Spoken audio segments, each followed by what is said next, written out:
नमस्कार, मैं हूं आपके साथ रोहित। अनुपम खेर की film the Kashmir files in दिनों थिएटर्स में गर्दा मचाए हुए है। फिल्म ने पहले ही दिन धमाल मचा दिया। सिर्फ 4 दिनों में ही इस फिल्म ने 42 करोड़ से ज्यादा का कारोबार अभी तक कर लिया है और ब्लॉकबस्टर बन गई है। इसी बीच अनुपम खेर ने कश्मीर फाइल्स को लेकर कुछ ऐसा कहा जिसके बाद कपिल शर्मा को भी उन्हें थैंक यू बोलना पड़ा।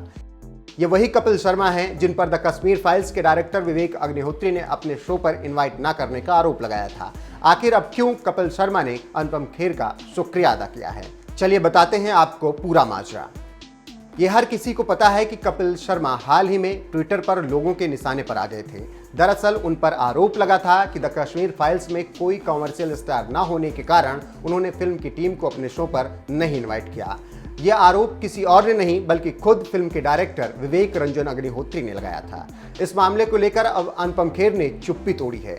उन्होंने एक डिबेट शो पर बताया कि उन्हें द कश्मीर फाइल्स के प्रमोशन के लिए शो पर बुलाया गया था, लेकिन वो जानबूझकर नहीं गए। अनुपम खेर ने डिबेट शो पर बताया कि उन्हें द कश्मीर फाइल्स के प्रमोशन के लिए शो पर बुलाया गया था, लेकिन उन्होंने फिल्म का मुद्दा गंभीर होने के कारण कपिल शर्मा के शो पर जाने से इनकार कर दिया था। दरअसल डिबेट शो में अनुपम खेर से सवाल किया गया था कि कपिल शर्मा का शो कॉमेडी शो है, आपको लगता है कि वो माहौल इतने गहरे मुद्दे पर चर्चा करने के लायक नहीं था?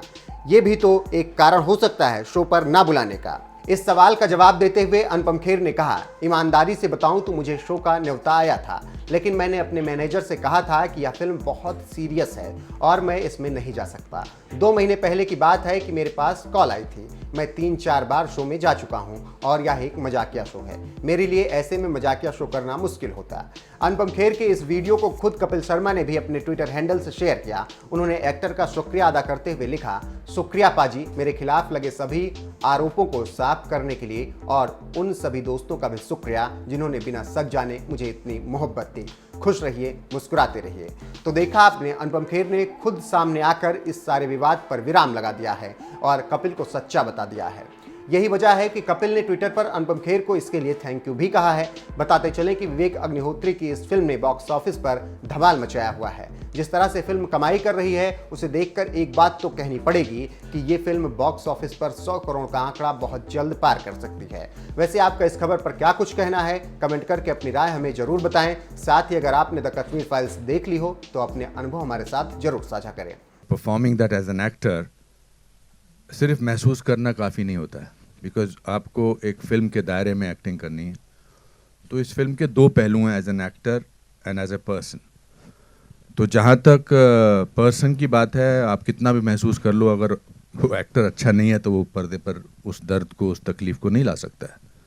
महसूस तो हम सब लोग करते हैं, हम सब लोग दुख महसूस करते हैं, हम तकलीफ़ महसूस करते हैं, खुशी महसूस करते हैं, हंसते हैं, रोते हैं, but everybody can't act it out. It's a job of an actor to do that. So I want to separate 2 issues over here. One is that just because I'm a Kashmiri Pandit does not mean that I will be able to portray that pain brilliantly unless I can project what I'm feeling. जब विवेक ने मुझे पता लगा कि वो ये film कर रहे हैं और उन्होंने मुझे ये रोल दिया, और सबसे पहली बात जो इन्होंने मुझे बोली कि मैंने कहा इस कैरेक्टर का नाम क्या रखा है, तो इन्होंने कहा पुष्कर नाथ। ना, पुष्कर नाथ मेरे पिताजी का नाम है, मेरे अपने पिताजी का।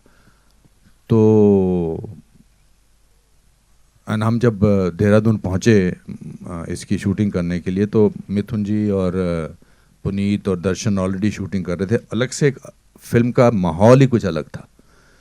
ऐसा लग रहा था कि कुछ बहुत ही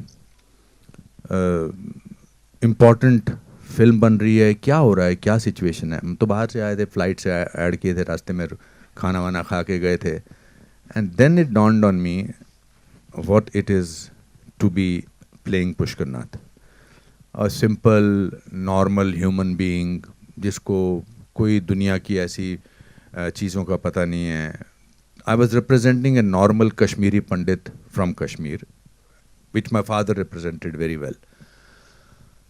And then it was difficult to do that role, because how do I separate the emotions of Anupam Kher from the emotions of actor Anupam Kher? What is real and what is acting? So from that point of view, it was one of the most difficult roles.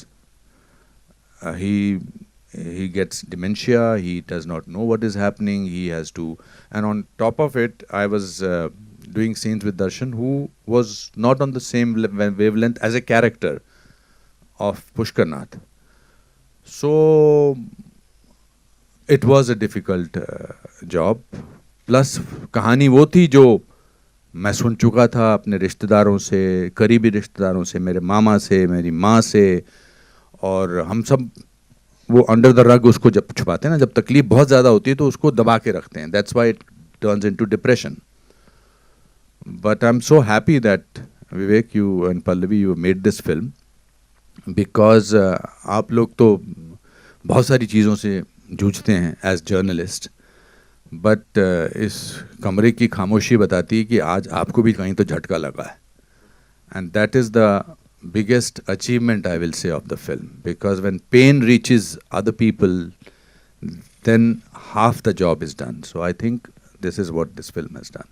Thank you so much, sir. Thank you so much. Vivek sir, this one's for you. मैं आपसे जानना चाहूँगा, generally क्या होता है, film आने वाली होती है, बहुत हल्ला गुल्ला मचाया जाता है, मार्केटिंग होती है, प्रमोशंस होते हैं. ये यदा कदा ही देखने को मिलता है कि जब फिल्म का ट्रेलर आ चुका है, लोग खुद से उसको रिव्यू कर रहे हैं, लोग उसके बारे में बात कर रहे हैं, ऑर्गेनिक रीच जो कहा जाता है. प्लीज़ मेरे को उसके ऊपर थोड़ा बताइए, because I know you would not want to talk about that कि ठीक है यार सही जगह जा रही है चीज़, बट नहीं, ऑर्गेनिक रीच और जिस तरह से इसको लोगों ने एक्सेप्ट किया है उसके ऊपर प्लीज़ बोलिए कुछ. सच बोलूं? बिल्कुल सच बोलना है सर. डिप्लोमेटिकली बोलूं, देखिए ऑर्गेनिक रीच, ऑफ कोर्स मैं मीडिया का स्टूडेंट हूं, मैंने कम्युनिकेशन में ही पढ़ा है, one of the best institutes in the world.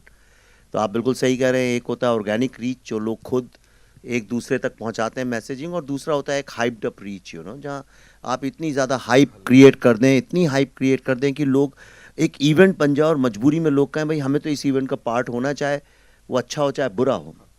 तो साल में 5-6 फिल्में इंडिया में रिलीज़ होती हैं, 6-7-8 मैं कहूँगा, जो लोगों ने डिसाइड कर लिया कि वो चाहे 2024 में आए चाहे 2026 में आए, ये एक बहुत बड़ा इवेंट होगा, हमें इसका पार्ट बनना है.